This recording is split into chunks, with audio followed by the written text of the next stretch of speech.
Bapak, Ibu, saudara-saudariku yang terkasih dalam Tuhan kita Yesus Kristus, salam jumpa kembali. Selamat hari Minggu kami sampaikan kepada Anda sekalian. Berkat dan cinta kasih Allah yang Maha Kuasa senantiasa menyertai kita. Hari Minggu 15 November 2020 adalah hari Minggu biasa ke-33. Marilah kita mendengarkan dan merenungkan bacaan-bacaan kitab suci. Bacaan pertama dari kitab Amsal pasal 31 ayat 10 sampai 13, dilanjutkan dengan ayat 19 sampai 20 dan ayat 30 sampai 31. Istri yang cakap, siapakah akan mendapatkannya? Ia lebih berharga daripada permata. Hati suaminya percaya kepadanya, suaminya tidak akan kekurangan keuntungan. Ia berbuat baik kepada suaminya dan tidak berbuat jahat sepanjang umurnya. Ia mencari bulu domba dan rami dan senang bekerja dengan tangannya. Tangannya ditaruhnya pada jentera, jari-jarinya memegang pemintal. Ia memberikan tangannya kepada yang tertindas, mengulurkan tangannya kepada yang miskin. Kemolekan adalah bohong dan kecantikan adalah sia-sia, tetapi istri yang takut akan Tuhan dipuji-puji. Berilah kepadanya bagian dari hasil tangannya, biarlah perbuatannya memuji Dia di pintu-pintu gerbang. Demikianlah sabda Tuhan. Syukur kepada Allah. Bacaan kedua dari surat pertama Rasul Paulus kepada jemaat di Tesalonika, pasal 5 ayat 1 sampai 6.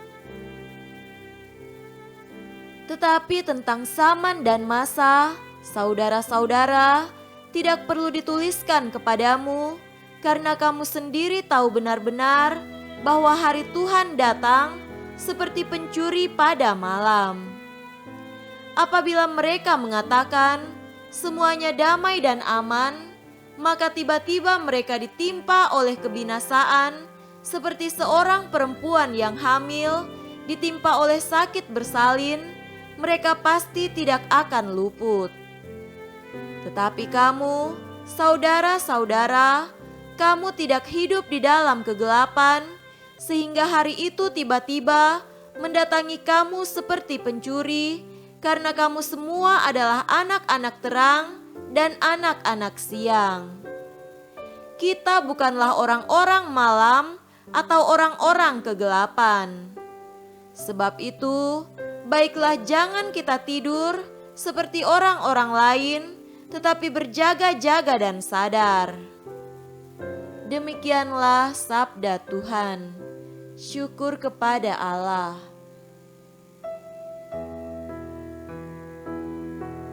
Tuhan beserta kita, sekarang dan selama-lamanya. Inilah Injil Yesus Kristus menurut Matius. Dimuliakanlah Tuhan. Injil Matius pasal 25 ayat 14 sampai 30. Sebab hal kerajaan sorga sama seperti seorang yang mau bepergian ke luar negeri, yang memanggil hamba-hambanya dan mempercayakan hartanya kepada mereka. Yang seorang diberikannya 5 talenta, yang seorang lagi 2, dan yang seorang lain lagi 1, masing-masing menurut kesanggupannya, lalu ia berangkat. Segera pergilah hamba yang menerima 5 talenta itu. Ia menjalankan uang itu, lalu beroleh laba 5 talenta. Hamba yang menerima 2 talenta itu pun berbuat demikian juga dan berlaba 2 talenta. Tetapi hamba yang menerima 1 talenta itu pergi dan menggali lubang di dalam tanah, lalu menyembunyikan uang tuannya. Lama sesudah itu, pulanglah tuan hamba-hamba itu, lalu mengadakan perhitungan dengan mereka.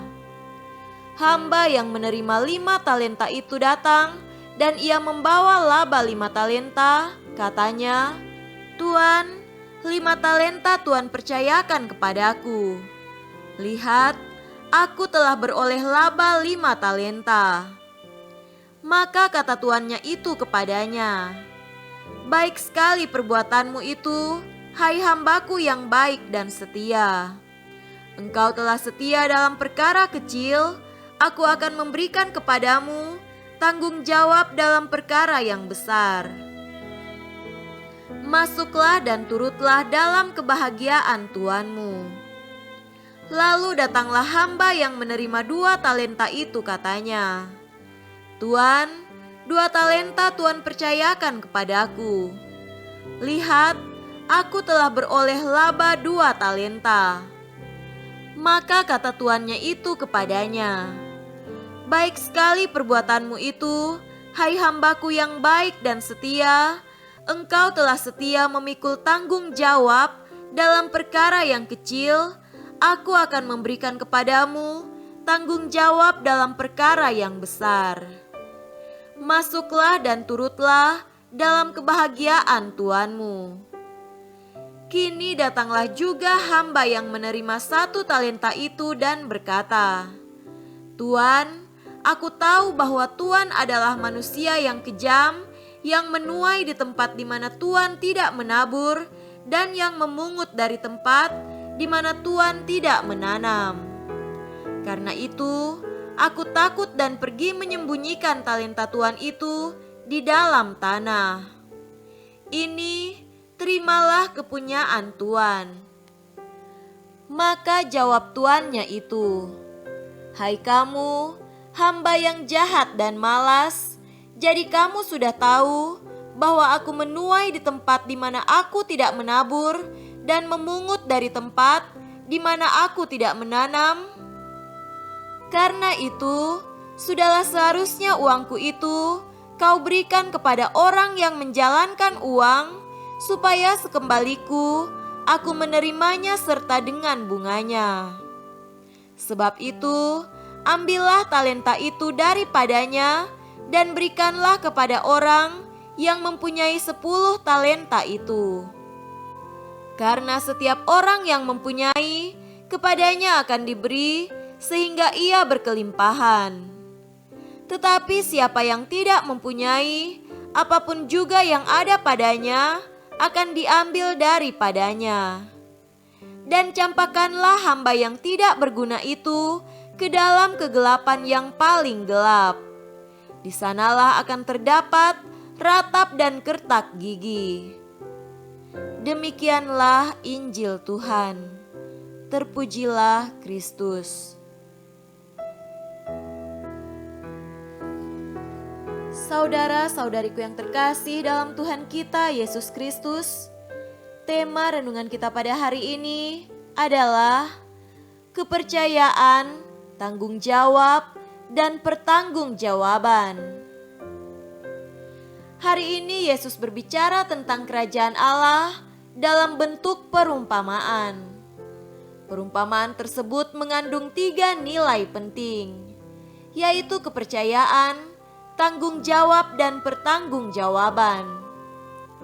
Tuhan menghendaki agar kita semua ikut terlibat dalam hal memberikan kesaksian tentang kerajaan Allah di muka bumi ini. Oleh karena itu, hal pertama yang diberikan kepada kita adalah kepercayaan.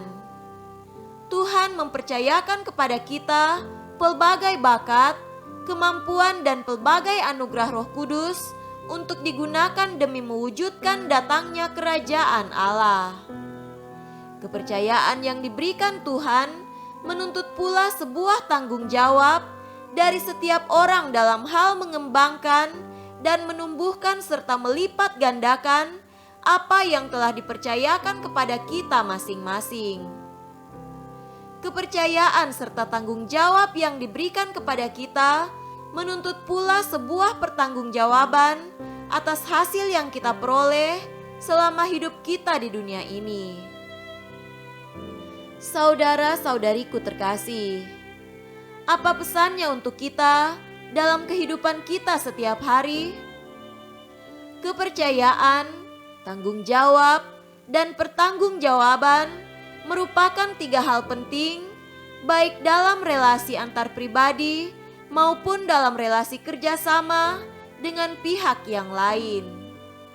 Dalam kehidupan keluarga, seorang istri percaya kepada suaminya dan oleh karena itu memberikan tanggung jawab kepadanya untuk menghidupi istri dan anak-anaknya.